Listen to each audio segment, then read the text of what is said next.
आपका एक सब्सक्राइब मुझे आगे बढ़ने में मदद करता है, प्लीज कर देना। आइए शुरू करते हैं। जो होता है वो अच्छे के लिए ही होता है। दोस्तों, आप सभी ने ये लाइन तो जरूर सुनी होगी कि जो होता है अच्छे के लिए होता है।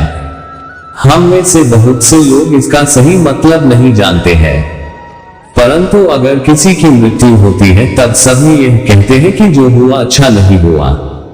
तो फिर इस लाइन का क्या मतलब होता है कि जो होता है अच्छे के लिए होता है? तो आइए इसे एक कहानी के द्वारा जानते हैं। एक बार एक राजा और मंत्री जंगल में शिकार के लिए निकले। रास्ते में कुछ झाड़ियों को हटाने में नुकीले कांटों में फंसकर राजा के हाथ की एक उंगली कट गई। राजा को दर्द हुआ। इस पर मंत्री ने राजा को कहा, महाराज चिंता न करें, जो होता है अच्छे के लिए ही होता है। दर्द में यह बात सुनकर राजा को गुस्सा आ गया।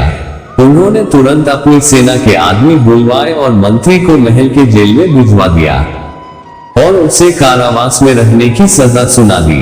राजा के आदमी मंत्री को ले गए और इधर राजा जंगल में आगे बढ़ा। आगे जाने पर कुछ कबीले वालों ने राजा की बलि देने के लिए राजा को घेर लिया। तब कबीले वालों ने देखा कि राजा की तो एक उंगली कटी हुई है।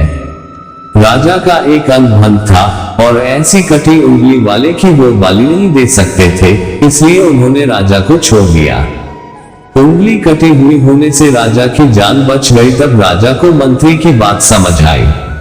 वो महल गया और तुरंत मंत्री को जेल से प्रेमपूर्वक बाहर निकला और उसे सारी बात बताई। राजा ने मंत्री को कहा, भगवान ने मेरी तो जान बचाई, लेकिन मैंने तुम्हें अपमानित किया, जेल भेजा, इसमें क्या अच्छा हुआ? तब मंत्री मुस्कुराया और कहा कि अगर मैं जेल में नहीं होता और आपके साथ होता तो कबीले वाले आपको तो छोड़ देते, लेकिन मेरी बलि दे देते। दोस्तों, इस घटना से यह समझ लेना चाहिए कि कई बार हमारी लाइफ में ऐसी बातें हो जाती है जो उस वक्त तो हमें बुरी लगती, दुखी करती है, लेकिन आगे जाकर हमें मालूम पड़ेगा कि वो हमारे अच्छे के लिए ही हुई थी।